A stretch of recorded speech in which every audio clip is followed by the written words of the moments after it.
नमस्कार इंडिया। आज भारत में नरेंद्र मोदी जी के शासन को 7 साल हो गए। उनके 7 साल पूरा होने पर मैं उनकी सप्तवर्षीय आर्थिक जन्म कुंडली आपके सामने पेश करना चाहता हूँ।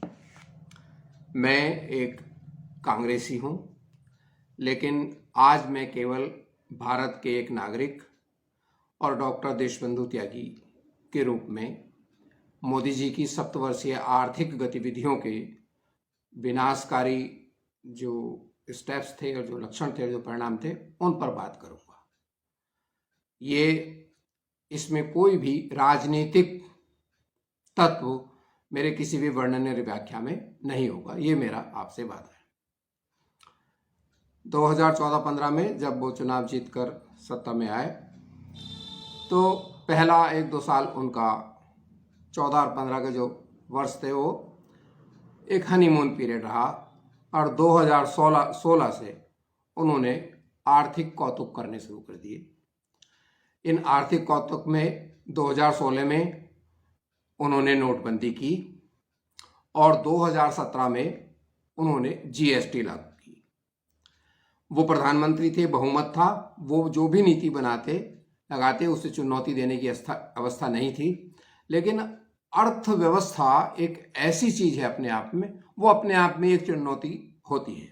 तुम्हें कोई राजनीतिक दल चुनौती दे ना दे, अगर आपने आर्थिक नीतियों के साथ कोई मूर्खतापूर्ण छेड़छाड़ की तो वो आपको बख्शेंगी नहीं।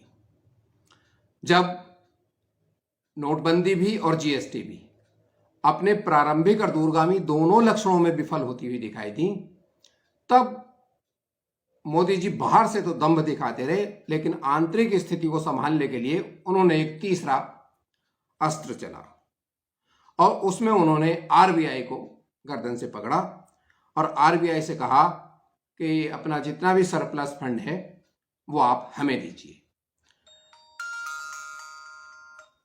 आरबीआई निश्चित रूप से स्वतंत्र संस्था होते हुए भी सरकार की ही संस्था है, लेकिन उस समय विरल आचार्य और उर्जित पटेल दोनों व्यक्ति अड़ गए और उन्होंने सरप्लस फंड को सरकार को ट्रांसफर करना इनकार कर दिया। इस इनकार करने में 3 बातें थीं। एक तो प्रतिवर्ष ही जो लाभांश के रूप में आरबीआई गवर्नमेंट को लाभांश देता था, लेकिन यहां मोदी जी की मांग ये थी कि जितना भी सरप्लस फंड है वो सबका सब आप सरकार को ट्रांसफर करो, क्योंकि मोदी जी को बहुत ज्यादा रुपयों की जरूरत थी। एक तो ये उनका कारण था। और दूसरा, जिस 1934 के रिजर्व बैंक ऑफ इंडिया के एक्ट के द्वारा आरबीआई स्थापित हुआ था और संचालित हुआ था, उसके जो चैप्टर 4 की धारा 47 के अंतर्गत उसमें लिखा हुआ है कि आरबीआई को जो भी अपने खर्चे पूर्ण करने के बाद जो सरप्लस मनी बचेगा वो उसे सरकार को ट्रांसफर करेगा। लेकिन उसके 2-3 पैमाने हैं कि वो लाभांश देगा या सारे का सारा धन ट्रांसफर करेगा। दूसरी उसमें बात थी कि आरबीआई देश की वित्त व्यवस्था और आर्थिक व्यवस्था की रीढ़ की हड्डी है। वो सारे बैंकिंग सिस्टम को और सारे फाइनेंशियल सिस्टम को चलाता है। यदि देश में कोई आपात स्थिति आ जाए बैंकों के सामने, तो उसे बचाने के लिए और देश की वित्त व्यवस्था को बचाने के लिए आरबीआई सदैव एक रिजर्व फंड रखता है। इस रिजर्व फंड के ऊपर मोदी जी की नजर थी। जब विरल आचार्य और उर्जित पटेल ने इन मोदी जी की बात मानने से इनकार कर दिया, तो इन्होंने हस्तक्षेप करना शुरू कर दिया और एक आरबीआई की गतिविधियों में और धारा 7 के अंतर्गत उसमें बोर्ड बनाने की बात करने लगे। परिणाम यह हुआ कि रिजर्व बैंक के जो उप गवर्नर थे विरल आचार्य, उन्होंने इस्तीफा दे दिया और जब उर्जित पटेल पर दबाव बढ़ा तो उर्जित पटेल ने भी इस्तीफा दे दिया। उर्जित पटेल के इस्तीफा देते ही भारत सरकार ने, या कहिए मोदी जी ने, शशिकांत दास जी को आरबीआई का नया गवर्नर बना दिया और फौरन ही बिमल जालान जी, जो भूतपूर्व गवर्नर थे आरबीआई के, और भूतपूर्व जो उप गवर्नर थे राकेश मोहन, उनकी एक समिति बना दी और उसमें फाइनेंस सेक्रेटरी वगैरह और 4-5 लोग रख दिए। सब 6 लोगों की समिति थी, लेकिन मुख्य रूप से उसमें बिमल जालान जी और राकेश मोहन जी थे। उन्होंने 28 अगस्त को रिपोर्ट दे दी और कहा कि आरबीआई जो है गवर्नमेंट को फंड ट्रांसफर कर सकता है और आरबीआई 1.76 लाख करोड़ रुपए गवर्नमेंट को दे देगा। बस आरबीआई में पूरा हस्तक्षेप हो गया और आरबीआई का गवर्नर खिलौना बन गए और 1,76,000 करोड़ रुपया ये 2019 में आरबीआई द्वारा भारत सरकार को ट्रांसफर कर दिया गया। अब ये सरप्लस क्या होता है ये भी बताना जरूरी है कि आरबीआई को जो इनकम होती है वो 3 चीजों से होती है।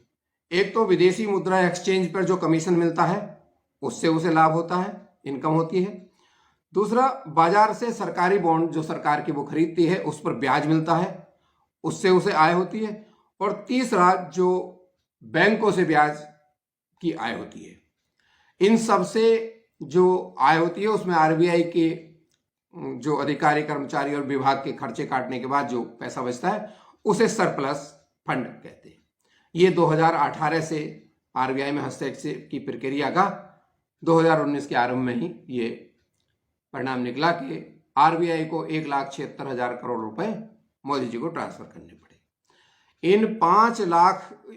इन 7 साल में जो 2015 से 2021 तक का समय चला, इसमें आरबीआई द्वारा मोदी जी 5,40,000 करोड़ से अधिक रुपया आरबीआई से विड्रा कर चुके हैं। और जहां से ये विड्रा कर रहे हैं इसमें आरबीआई के पास टोटल फंड 9 से 10 लाख करोड़ था। और बिमल जालान जी की जो समिति की रिपोर्ट थी, उन्होंने कह दिया कि रिजर्व बैंक आपातकाल के लिए अपने खाते में जितना उसका खाता है उसमें 5.5 से 6.5% तक इमरजेंसी के लिए रख सकता है।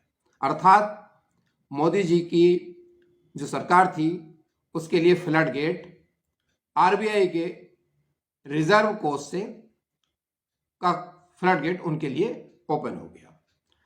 अब इस सारी प्रक्रिया के कारण ही विपक्ष के नेता राहुल गांधी ने भी कहा कि ये आरबीआई से जो चोरी की जा रही है इससे काम नहीं चलेगा मोदी जी। लेकिन 2018 को यह प्रक्रिया आरंभ हो गई और सरकार के और आरबीआई के बीच जो सरप्लस फंड पूरा या सरप्लस फंड का अधिकतम जो स्थानांतरण करके उन्हें प्राप्त हो सकता था, इस बात का विवाद विरलाचार्य, उर्जित पटेल आदि के इस्तीफे से निपट गया। बिमल जालान जी ने और राकेश मोहन जी ने मार्ग खोल दिए और 28 अगस्त 2019 को जो सबसे बड़ी राशि 1.76 लाख करोड़ रुपए सरकार को दे दिए गए।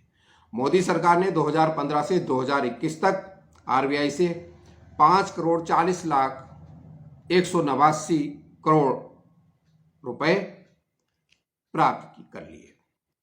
अब देखने वाली बात यह है कि विषय आता कि उन्हें ऐसा करने की आवश्यकता पड़ी क्यों। इसके विषय में जो बिजनेस टुडे के संपादक हैं उनके व्यू को भी इसमें कंसीडर करना पड़ेगा और उन्होंने उसमें बताया कि मोदी जी को ये जरूरत क्यों पड़ी, क्योंकि उनके अनुसार भी ये राजीव दुबे हैं, ये इंडिपेंडेंट एनालिस्ट हैं, हिंदुस्तान की बड़ी बड़ी प्राइवेट कंपनियों के फाइनेंशियल एनालिस्ट रह चुके हैं। इन्होंने कहा मोदी जी की जो पहली जो शॉट उन्होंने लगाया था नोटबंदी का, वह अपने लक्ष्यों में विफल रहा। ना उससे काला धन आ सका, ना उससे कोई काले धन की प्राप्ति हुई और वह अपने लक्ष्यों में पूर्णतः विफल रहा। दूसरे, जब जीएसटी लागू की गई तो जीएसटी से मोदी सरकार को बड़ी उम्मीद थी, वो भी उन्हें वो लाभ में पहुंचा देगी। जीएसटी भी अपेक्षित लाभ मोदी जी की सरकार के लिए प्राप्त नहीं कर सकी। जीएसटी और नोटबंदी के दोनों के फेल हो जाने के परिणाम स्वरूप मोदी जी को आर्थिक संकट आरंभ हो गया। 6 ऐसे कारण थे जिनकी वजह से मोदी जी को बहुत ज्यादा पैसे की जरूरत थी।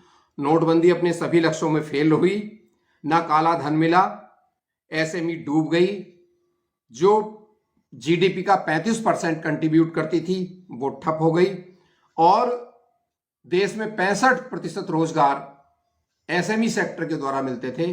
अर्थात 30 करोड़ लोगों की भारत में जो रोजगार का निर्भरता थी वह एसएमई सेक्टर पे थी। और साथ में इस बेरोजगारी के आलम में जो नवीन मुद्रा प्रिंट हुई उसका भी खर्च भारत सरकार पर पड़ा, और इसका परिणाम बहुत जल्दी, पहले तो ये कहते रहे कि कोरोना से हो गया, कोरोना से हो गया। Corona is different. कोरोना आता है 2020 में, लेकिन 2015 से जो भारत की जीडीपी 8% की दर से पर थी, वो गिरते गिरते लगातार 2019 तक ही 4% पर आ गई, कोरोना आने से पहले ही। और कोरोना को आने के बाद तो अब गिरते गिरते जो 2015 में भारत की जीडीपी 8% थी वह अब -8% रह चुकी है। अब कोई भी जीडीपी जो 8, 9 और 10% से कम पर ग्रोथ करेगी वो नए जॉब क्रिएट नहीं कर सकती। और यहां तो 8% का टॉप टच करके वो लगातार गिरती हुई 2019 तक ही 4% पर आ गई, और अब वर्तमान में 2021 में वो -8% पर है। समझ लीजिए, बेरोजगारी का संकट, उद्योगों के बंद होने का संकट, एसएमई के बंद होने का संकट, बैंकों से क्रेडिट ग्रोथ ना होने का संकट, और उद्योगों द्वारा नए निवेश को बिल्कुल पूरी तरह से बंद कर देना। अब आप समझ लीजिए 2020-21 की जो जीडीपी घोषित हुई है सरकार की तरफ से वो -8% है। तो ये सब ऐसे कारण इकट्ठे हो गए कि मोदी जी ये तो बता नहीं सकते थे उन्हें किस चीज के लिए पैसा चाहिए, पर उनके सामने ये एक अकूत संकट था कि वो आरबीआई के रिजर्व फंड से जो 10 लाख करोड़ था उसमें से अधिकतम प्राप्त करके और अपने द्वारा जो जीएसटी, नोटबंदी, एसएमई की बर्बादी, 30 करोड़ जो जॉब एसएमई पर निर्भर थी उसे पट करना, और जो जीडीपी में 34 से 35% योगदान आपके एसएमई सेक्टर का था वो पूरी तरह से तबाह हो गया। इस कारण मोदी जी को इस आरबीआई की कानून के अंतर्गत ऑफिशियल लूट करने की अति आवश्यकता थी। अब देखना हमें यह होगा कि मोदी जी ने 5.5 लाख करोड़ के करीब रुपए इन पिछले 7 सालों में आरबीआई से भी ले लिए। इन्हीं 7 सालों में मोदी सरकार ने इनडायरेक्ट टैक्स के रूप में 56.81 लाख करोड़ रुपए प्राप्त करे। दूसरे इसी के साथ में डायरेक्ट टैक्स के रूप में मोदी सरकार को 67.85 लाख करोड़ रुपए का प्राप्तियां हुई। और इसके अलावा मोदी जी ने 2 ट्रांच जो हैं सॉवरेन गोल्ड बॉन्ड की बेच चुके हैं, जो कम से कम 11-11 हजार करोड़ रुपए वाली हैं। आरबीआई से फंड ले लिया। इसके साथ एक और बड़ी पिछले 7 सालों में मोदी जी को आमदनी हुई है, वो लगभग 21 लाख करोड़ की है, जो ऑयल एक्साइज ड्यूटी जो लगातार बढ़ाते बढ़ाते जो तेल का मूल दाम है उससे भी ऊपर चली गई है, उसमें 21 लाख करोड़ रुपए का विंडफॉल गेन मोदी सरकार को हुआ है। तो इस प्रकार लगभग 131.06 लाख करोड़ रुपए 7 साल में जिस सरकार को प्राप्त हुए हैं, वो सरकार ऐसे आर्थिक संकट से जूझ रही है कि उसने भारत पर लगभग 30% कर्ज भी एक्स्ट्रा हो गया है। जो कर्ज लगभग मनमोहन सिंह के जाते समय 60 लाख करोड़ का था, वो अब लगभग 90 लाख करोड़ के करीब हो गया है। ऐसी अवस्था में फेल्योर के लिए हमें ये ढूंढना होगा कि आप सोचिए, रखे हुए रुपए से, गिने हुए रुपए से कोई देश नहीं चल सकता। प्राप्तियां तो इन्हें 67 lakh crore, 57 lakh crore direct indirect taxes से हो गई। 7.5 लाख करोड़ इन्होंने आरबीआई की किटी में से ले लिया। 21 लाख करोड़ इन्हें ऑयल एक्साइज ड्यूटी के रूप में मिल गया। 2 सॉवरेन बॉन्ड स्कीम भी बेच दी, कर्ज भी ले लिया अंतरराष्ट्रीय बाजार से, डायरेक्ट बाजार से। फिर भी संकट में क्यों है? उस संकट को देखने के लिए हमें 2014 नहीं, 2012 से जो मोदी जी की राजनीतिक गतिविधि शुरू हो गई थी, उससे देखना होगा। अब जो लोग तो कहते हैं कि भारत में क्रोनिक कैपिटलिज्म की वजह से प्रॉब्लम हो गई, नो। 2013 का वह समय जब अडवाणी जी को अध्यक्ष पद से हटा के और चुनाव में मोदी जी को लाया गया था, और इस देश के 67 पूंजीपतियों ने यह कहा था कि हम मोदी के प्रधानमंत्री बनने पर ही पैसा देंगे। तो अब ये इस देश में प्लूटोक्रेसी है, केवल 69 लोगों का शासन है। तो उन लोगों ने जिन्होंने मोदी को और मोदी के इलेक्शन को और मोदी के पीएमशिप को फाइनेंस किया था, उसकी जड़ों में से आपको निकालना पड़ेगा कि वास्तव में इतना सारा मनी सब जगह से कलेक्ट होने के बाद भी भारतीय अर्थव्यवस्था, भारतीय रोजगार व्यवस्था, भारतीय उद्योग व्यवस्था, भारतीय वित्तीय व्यवस्था, 41 बैंक थे जिस समय मोदी जी ने चार्ज लिया था प्रधानमंत्री का, और आज 6 राष्ट्रीय बैंक रह गए हैं केवल, और 6 रीजनल बैंक रह गए हैं। और जितनी सारे गवर्नमेंट सेक्टर के बैंक की पूंजी है, इतनी आज की तारीख में अकेले एचडीएफसी बैंक की अकेले की पूंजी है। ये देखना होगा हमें। बड़े मजे की बात है साथियों कि पिछले 7 साल से भांड मीडिया और मोदी जी, ये टैक्स भी कलेक्शन बढ़ गया, वो टैक्स भी कलेक्शन बढ़ गया, डायरेक्ट टैक्स कलेक्शन भी बढ़ गया, जीएसटी भी बढ़ गया, टैक्स देने वाले भी बढ़ गए, इनकम टैक्स रिटर्न भी की संख्या भी बढ़ गई, सब कुछ बढ़ गया, सारी रिसिप्ट बढ़ गई। इसके बावजूद भी इकोनॉमिक्स का, इंडस्ट्री का, स्मॉल स्केल इंडस्ट्री का भट्टा बैठ गया। बेरोजगारी चरम पर है 50 साल से, और स्मॉल स्केल इंडस्ट्री तो लगभग तबाह हो गई है। अब वो बिंदु देखने होंगे कि वो कौन से बिंदु हैं जब ये सारी प्राप्तियां हो गई लाखों लाख करोड़ की, इसके बावजूद भी क्यों भट्टा बैठ रहा है देश का। सबसे पहले आप देखिए, इनके काल की जो सबसे बड़ी खतरनाक घटना हुई है वो IL&FS एक कॉरपोरेशन था। ये 2018 में फेल हुआ। 94,000 करोड़ रुपए का इनके ऊपर कर्ज था, और इसमें 24% जो होल्डिंग थी, शेयर था, वो LIC का था। इसमें स्टेट बैंक का हिस्सा 12% था और सेंट्रल बैंक का हिस्सा 9% था। अर्थात IL&FS का भट्टा बैठने में, उसके फेल्यूर होने में भारत की इकोनॉमी को, भारत की LIC को, भारत के स्टेट बैंक को, भारत के सेंट्रल बैंक को बहुत तकड़ी हानि हुई। दूसरा जो बहुत प्रसिद्ध केस है, नोटोरियस केस है, मेहुल चौकसी और उसके अतिरिक्त अन्य 50 ऐसे कॉरपोरेट भगोड़े के जिन्होंने लगभग 68,700 करोड़ रुपए के करीब भारत का लेकर वो विदेशों में भाग गए हैं। और इनका मीडिया जो गीतांजलि के किराए के स्टोरों को की नीलामी दिखाता रहा, उनका अधिग्रहण दिखाता रहा कि ये तो सब वसूल हो गया, खाक भी वसूल नहीं हुआ।